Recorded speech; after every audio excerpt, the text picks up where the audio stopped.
نحمده ونصلي على رسوله الكريم اما بعد فاعوذ بالله من الشيطان الرجيم بسم الله الرحمن الرحيم قد افلح من تزكى وذكر اسم ربه فصلى بل تؤثرون الحياة الدنيا والآخرة خير وأبقى إن هذا لفي الصحف الأولى صحف إبراهيم وموسى صدق الله العلي العظيم رب اشرح لي صدري ويسر لي أمري واحلل عقدة من لساني يفقهوا قولي رب يسر ولا تعسر وتمم بالخير رب زدني علما رب زدني علما رب زدني علما۔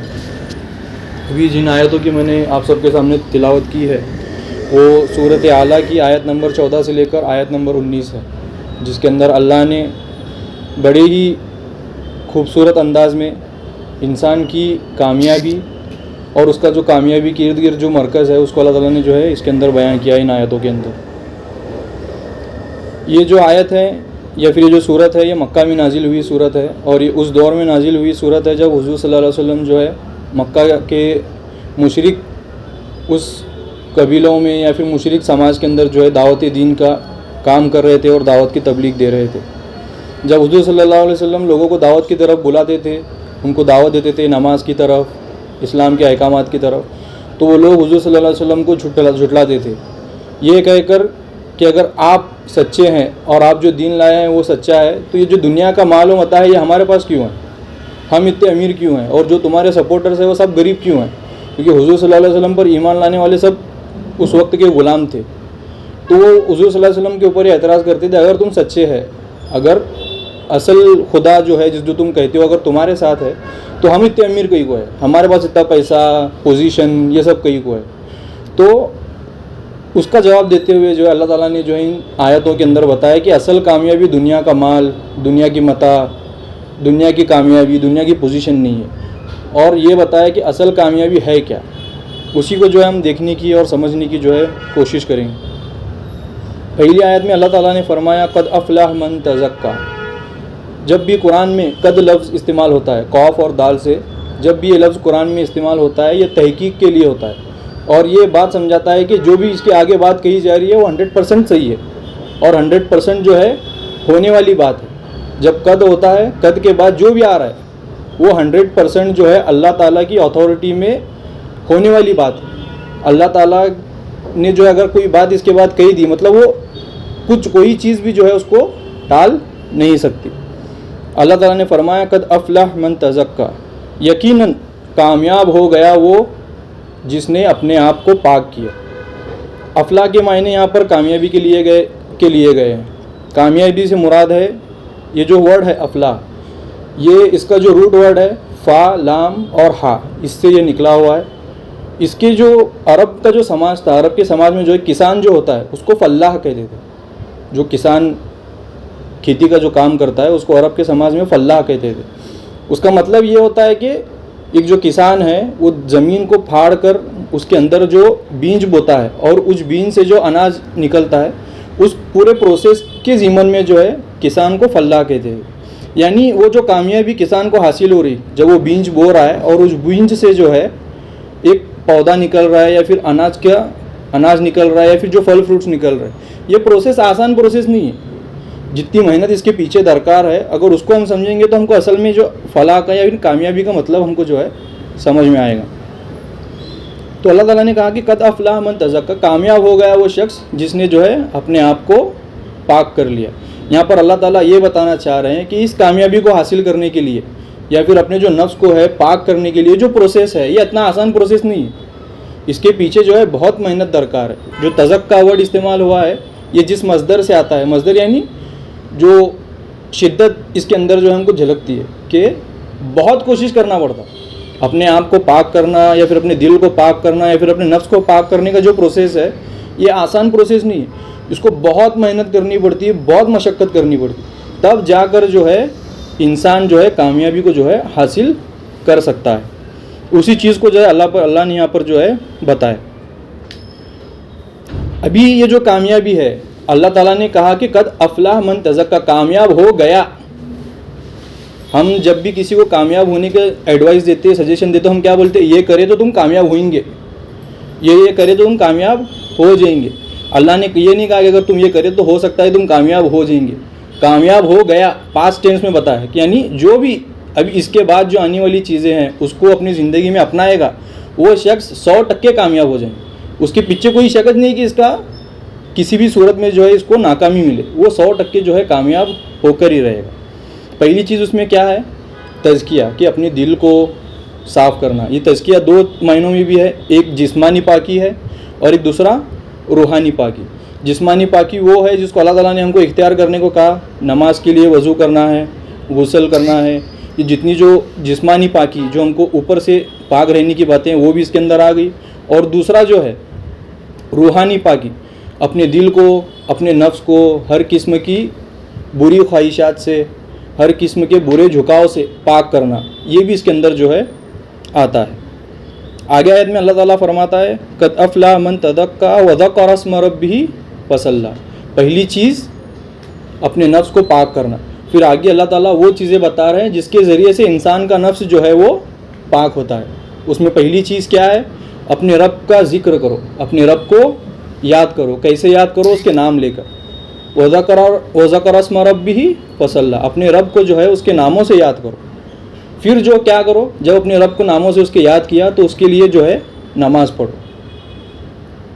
تزکیہ نفس کا جو پروسیس اللہ تعالیٰ بتا رہے ہیں کہ اپنے نفس کو یا پھر اپنی روح کو، انسان کو اگر پاک کرنا ہے تو اس کے لیے اس کو کیا کرنا پڑے گا؟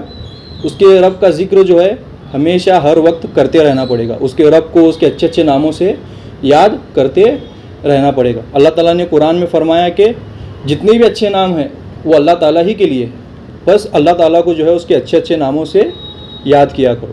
تو ہم کو بھی یہی کرنا ہے. ہم ذکر کا مطلب یہ سمجھتے ہیں کہ کچھ کلمات ہیں جن کو رٹنا ہے. سبحان اللہ سبحان اللہ سبحان اللہ سبحان اللہ سبحان اللہ. مطلب کچھ کلمات ہیں جن کو ہم کو جو ہے دہرانا ہے یا پھر رٹنا ہے. اس کا مطلب ذکر ہمارا جو ہے ہو گیا. ایکچوئل میں ذکر کہتے ہیں یاد کرنے کو. ذکر کہتے ہیں یاد دہانی یا پھر یاد کرنے کو. اللہ کا ذکر کرنے کا مطلب یہ ہے کہ اللہ کو یاد کرو. ہم 33 مرتبہ سبحان اللہ الحمدللہ اللہ اکبر بولتے لیکن اللہ دماغ میں رہتا نہیں. تو یہ جو پروسیس ہے اس کا مطلب یہ ہے کہ اللہ کو یاد کرنا. اللہ کا ذکر کرنے سے مراد کیا ہے؟ اللہ کو یاد کرنا. اس کو اس کے ناموں کے ساتھ، اس کی صفات کے ساتھ اگر ہم یاد کریں گے تو اس کی صفات جو ہے ہمارے دلوں میں گھر کر لے گی. پھر ہم کو پتہ چلے گا کہ ہر چیز کرنے والی ذات اللہ کی ہے. ہر چیز کے اوپر قادر جو ذات ہے وہ اللہ کی ہے. ہر چیز سے جو ہے فائدہ پہنچانے والی یا پھر کوئی نقصان پہنچانے والی چیز ہے تو اسے بچانے والی ذات کون سی ہے؟ وہ اللہ کی ہے. جب تک اگر ہم اللہ کو اس کی صفات کے ساتھ نہیں جانیں گے تو ہم اللہ کی عظمت کو بھی نہیں پہچان سکتے. کرنے والا اللہ ہے، دینے والا اللہ ہے، مانگنا جس سے ہے ہم کو وہ اللہ ہے. جب تک ہم یہ نہیں سمجھیں گے، اس کی صفات کو نہیں جانیں گے تو ہم اللہ تک بھی نہیں پہنچ سکتے. تو اللہ نے کہا اپنے نفس کو پاک کرنے کا سب سے پہلا طریقہ کیا ہے؟ اللہ کو اس کے ناموں کے ساتھ یاد کرو. جتنے بھی نام ہیں اللہ کے ان کو اس کے ناموں کے ساتھ یاد کرو. حدیث پاک میں آتا ہے کہ حضور صلی اللہ علیہ وسلم فرماتے ہیں جس نے اللہ کے 99 نام یاد کر لیے اس کو جنت کی خوشخبری ہے. جس نے اللہ کے 99 نام یاد کر لیے اس کے لیے جنت کی خوشخبری ہے. 99 نام یاد کرنا کیا ہے؟ اتنا مشکل نہیں ہے. ایک گانے کے لیرکس اگر ہم دیکھیں گے تو اس کے اندر 99 سے زیادہ یہ رہتے لیکن ہم کو پورا گانا یاد رہتا. لیکن اللہ کے 99 نام ہم کو جو ہے ابھی تک یاد نہیں. اس کو جو 99 نام ہیں ان کو ان کی صفات کے ساتھ غور و فکر کرتے ہوئے جو شخص بھی یاد کرے گا اللہ تعالیٰ جو ہے اس کو جنت کی بشارت دے رہے. پھر آگے آتا ہے جب اللہ کو یاد کر لیا اس کے ناموں کے ساتھ تو اس کے بعد کیا کرو؟ نماز پڑھو. فصلی، نماز کی ادائیگی کا جو ہے انسان کو حکم دیا جا رہا. ہم نماز کو دیکھتے ہیں تو نماز میں ہم کیا کرتے ہیں؟ فجر، ظہر، عصر، مغرب، عشاء 5 وقت کی جو نماز ہے ہر مسلمان پر جو ہے فرض ہے. جب وہ بالغ ہو گیا تو ہر مسلمان پر یہ 5 وقت کی نمازیں فرض ہے. اب یہ نماز کا بھی جو پروسیس ہے یہ اتنا آسان نہیں ہے. جب ہم سنتے ہیں، جب میں نے اس سے پہلے فلاح کی تشریح کی کہ کامیابی جس کا مطلب لیا گیا ہے اور اس کو ایسی کامیابی ہے کہ یہ آسائشوں سے گھری ہوئی ہے. اس کو جو ہے خواہشات کے ساتھ گھیرا گیا ہے. تو انسان کو ان خواہشات کو چیرتے ہوئے جب وہ نکلے گا باہر تو تب اس کو وہ کامیابی حاصل ہوگی. جب ہم نماز کی صدا سنتے ہیں، جب مؤذن اذان دیتا ہے تو اذان میں وہ کیا کہتا ہے؟ حی علی الفلاح.